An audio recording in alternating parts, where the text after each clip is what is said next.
Hi, hello, welcome back to our channel. Today I am going to discuss about 10th class maths chapter 1 real numbers.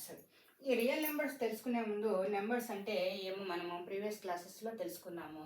Natural numbers అంటే ఒకటి నుంచి మొదలయ్యే లెక్కింపు సంఖ్యలను సహజ సంఖ్యలు అంటారు. న్యాచురల్ నెంబర్స్ అంటారు. సహజ సంఖ్యలు అంటే ఏమి 1 2 3 4 5 అండ్ సో ఆన్. ఈ న్యాచురల్ నెంబర్స్ని ఎంతో సూచిస్తారు అన్నమాట. మనం ఏదైనా ఒక వస్తువును కానీ ఒక గ్రూప్ ఆఫ్ ఐటమ్స్ని కానీ కౌంట్ చేయాలంటే ఈ న్యాచురల్ నెంబర్స్ని యూజ్ చేస్తాము. 1 2 3 4 5 and 6 అని. నెక్స్ట్ హోల్ నెంబర్స్ అంటే ఏమి 0 నుంచి మొదలయ్యే సహజ సంఖ్యలను పూర్ణాంకాలు అంటారు. హోల్ నెంబర్స్ని తెలుగులో పూర్ణాంకాలు అంటారు. 0 నుంచి మొదలవుతుంది అన్నమాట ఈ సహజ సంఖ్యలకి ఇంక్లూడింగ్ 0 ఉంటేనే వాటిని పూర్ణాంకాలు అంటాం. 0 1 2 3 4 అండ్ సో ఆన్ నెంబర్స్ని పూర్ణాంకాలు అంటాము. పూర్ణాంకాలని డబ్ల్యూతో చూపిస్తాము. న్యాచురల్ నెంబర్స్ని ఎంతో చూపిస్తాము. నెక్స్ట్ ఇంటీజర్స్ అంటే పూర్ణ సంఖ్యలు. అంటే ధన పూర్ణ సంఖ్యలు రుణ పూర్ణ సంఖ్యలను కలిపి మనము పూర్ణ సంఖ్యలు అంటాము. ఇక్కడ ధన పూర్ణ సంఖ్యలు అంటే 0 1 2 3 అంటే పూర్ణాంకాలకు నెగిటివ్ నెంబర్స్ ఉంటే కూడా వాటిని ఇంటీజర్స్ అంటాం. చూడండి, పూర్ణ సంఖ్యలు అంటాము. నెగిటివ్ ఇంటీజర్స్, పాజిటివ్ ఇంటీజర్స్, మధ్యలో 0. Next rational numbers. మనం 9th క్లాస్లో తెలుసుకున్నాం. రేషనల్ నెంబర్స్ని అకర్ణీయ చేయడం కానీ, నెక్స్ట్ వాటిని మనం డిసిమల్కి చేంజ్ చేయడం కానీ ఇవన్నీ తెలుసుకున్నాం. రేషనల్ నెంబర్స్ అంటే p/q రూపంలో రాస్తాము. p/q రూపంలో రాసే వాటిని p/q రూపం అంటే ఫ్రాక్షన్ ఫామ్ 4/5 6, 9 ఈ విధంగా రాసే వాటిని మనం రేషనల్ నెంబర్స్ అంటాము. Next irrational numbers. p/q రూపంలో రాయలేము. అలాంటి వాటిని మనం ఎలా ఏమంటాము అంటే కరణీయ సంఖ్యలు అంటాము. Examples √2, π, 0.1 2 3 4 5 6 7 and so on. ఇలా నాన్ టర్మినేటింగ్ డెసిమల్ నెంబర్స్ని మనము కరణీయ సంఖ్యలు అంటాము. మనకు 9th క్లాస్లో తెలుసుకున్నాము. రేషనల్ నెంబర్స్, ఇర్రేషనల్ నెంబర్స్కి terminating and non terminating decimal numbers గురించి తెలుసుకున్నాము. వాటికి ఎగ్జాంపుల్స్ చూద్దాం. కరణీయ సంఖ్యల్లో 9th క్లాసులో మనం terminating and non terminating decimal points గురించి తెలుసుకున్నాం కదా. అకర్ణీయ సంఖ్యలు అంటే p/q రూపంలో ఉంటాయి అని చెప్పినాము. ఇప్పుడు p/q రూపంలో అంటే 1/4 అంటే ఇక్కడ 0. ఎంత వస్తుంది మనకు చూడండి. 4తో 1ని ఇలా చేస్తే ఇక్కడ 1 అనేది 4 టేబుల్ రాదు కాబట్టి పాయింట్ పెట్టుకొని 0 పెట్టుకుంటాము. 4 2 జా 8, రిమైండర్ 2 అవుతుంది. మళ్ళీ పాయింట్ ఉంది కాబట్టి ఇక్కడ 0 పెట్టుకుంటాం. 4 5 జా 20 వస్తుంది.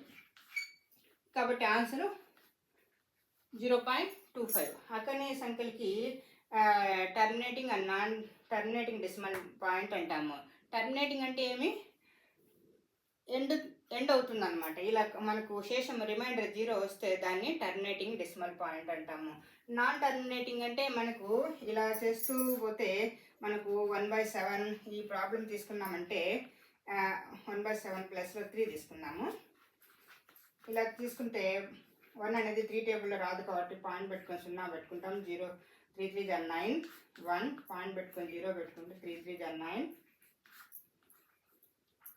1 పాయింట్ పెట్టుకొని 0 పెట్టుకుంటే 3 3 ఇలా 9 అవుతూనే ఉంటుంది. ఇక్కడ రిమైండర్ 0 కాదనమాట. కంటిన్యూస్గా ఇదే జరుగుతూ ఉంటుంది. 3 అనేది వస్తూనే ఉంటుంది. కాబట్టి 0.3 ఇది నాన్ టర్మినేటింగ్ అనమాట. అంటే అంతం కాదు. ఈ ప్రాబ్లం చేస్తూ కొద్ది పోతూనే ఉంటుంది కాబట్టి అంతం కాదు. కాబట్టి దాన్ని నాన్ టర్మినేటింగ్ డెసిమల్ పాయింట్ అంటాము. టర్మినేటింగ్లో అకర్ణీయ సంఖ్యలు అంటాం. ఇందులో అయితే కర్ణీయ సంఖ్యలు నాన్ టర్మినేటింగ్ డెసిమల్ పాయింట్ అంటాము. రిమైండర్ 0 వస్తే టర్మినేటింగ్, రిమైండర్ 0 రాకపోతే నాన్ టర్మినేటింగ్. ఇలా మనము అకర్ణీయ సంఖ్యల గురించి, కర్ణీయ సంఖ్యల గురించి మనము 9th క్లాస్లో తెలుసుకున్నాము. ఇప్పుడు రియల్ నెంబర్స్ అంటే ఏంటివో తెలుసుకుందాం. ఇప్పుడు ఈ వీడియోస్లో మనము అకర్ణీయ సంఖ్యలు, కర్ణీయ సంఖ్యల గురించి, వాటి యొక్క terminating, non terminating decimal points గురించి తెలుసుకున్నాం కదా. ఇప్పుడు రియల్ నెంబర్స్ అంటే ఏమో తెలుసుకుందాము. మనకు natural numbers, whole numbers, integers, rational, irrational అన్నీ తెలుసుకున్న తర్వాత రియల్ నెంబర్స్ అంటే ఏంటో తెలుసుకుందాం.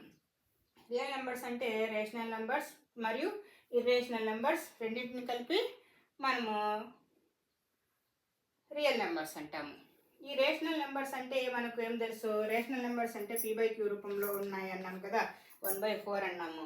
ఈ 1/4లో కూడా 1 అనేది ఇంటీజర్ కావచ్చు, న్యాచురల్ నెంబర్స్ కావచ్చు, ఏదైనా కావచ్చు. ఇక్కడ -1/4 అనేది అనుకోండి, -1 అనేది ఇంటీజర్ అవుతుంది, 4 అనేది న్యాచురల్ నెంబర్ అవుతుంది, లేకుంటే పాజిటివ్ ఇంటీజర్ అనే అవుతుంది. కాబట్టి రేషనల్ నెంబర్స్ అంటే మనకు ఏ పాజిటివ్ ఇంటీజర్ కానీ నెగటివ్ ఇంటీజర్స్ ఉంటే కూడా రేషనల్ నెంబర్స్ అవుతాయి, అది గుర్తుపెట్టుకోవాలి. ఈ రేషనల్ నెంబర్స్ అనేవి √2, √3, √4. అంటే ఈ రేషనల్ నెంబర్స్లో మనకి ఏమేమి వస్తాయి, న్యాచురల్ నెంబర్స్ వస్తాయి, హోల్ నెంబర్స్ వస్తాయి, ఇంటీజర్స్ కూడా వస్తాయి.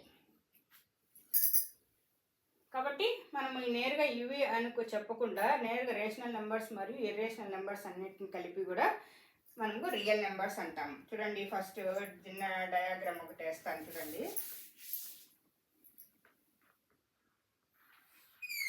Natural numbers, whole numbers, integers,